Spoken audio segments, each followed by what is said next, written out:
Elanelan'ny vady any vitanange. Noe tina moramora ampifaliana atao vao mendry mitsifana be. Namindra teny atokana tiavy lasa roza fenao nalaiky fatelo. Fa niendrika mba mirana tsy tikanao hoe firana so ampalahelo.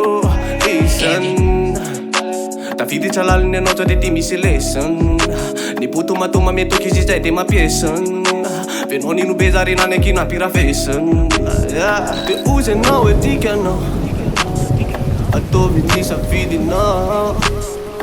Ty koramba vadinao za de le ray amizay ala. Fatrafakana kitry fidiny afidiny talota anatin'ny seravezo. Sy anao no ny fanaiky amboka ao ataoko ahoana mo, ataoko ahoana mihitsy mo.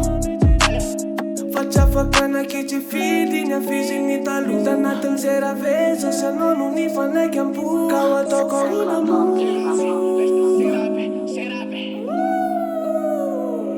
Baby, manantena ve nisiny volantantele. Nafetsanao namanja be ho atony anjele. Resapitiavan'io atraja atao antere. Raha tany ampiandohana neka efa kopoko ny vikanao. Fa zamba de izesy tamy vikanao. Ka tena niandrana anolotra le kitanao. Makalosaina mihitsy fa miviky anao. Samy efa lehibe manana anjara findana amizay mandeha. Samy efa lehibe jaleo samy miala fisazany faleo be. Lefa ozy anao e tikanao ataovy ny safidinao. Ty koramba vadinao za de le ray amizay ala.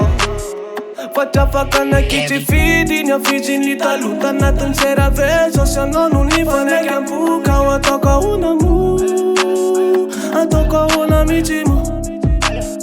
Fatrafakana kitry fidiny afidiny talota anatin'ny seravezo. Sy anao no ny fanaiky amboka ao ataoko ahoana mo.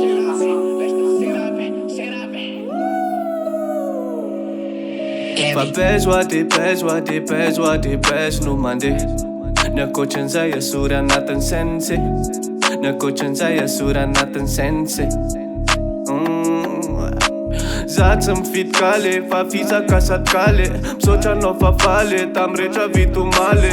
Za tsy mifidy kale fa fizaka sady kale. Misaotra anao fa faly tamy rehetra vitomaly. Fatrafakana kitry fidiny afidiny talota anatin'ny seravezo. Sy anao no ny fanaiky amboka ao ataoko ahoana mo,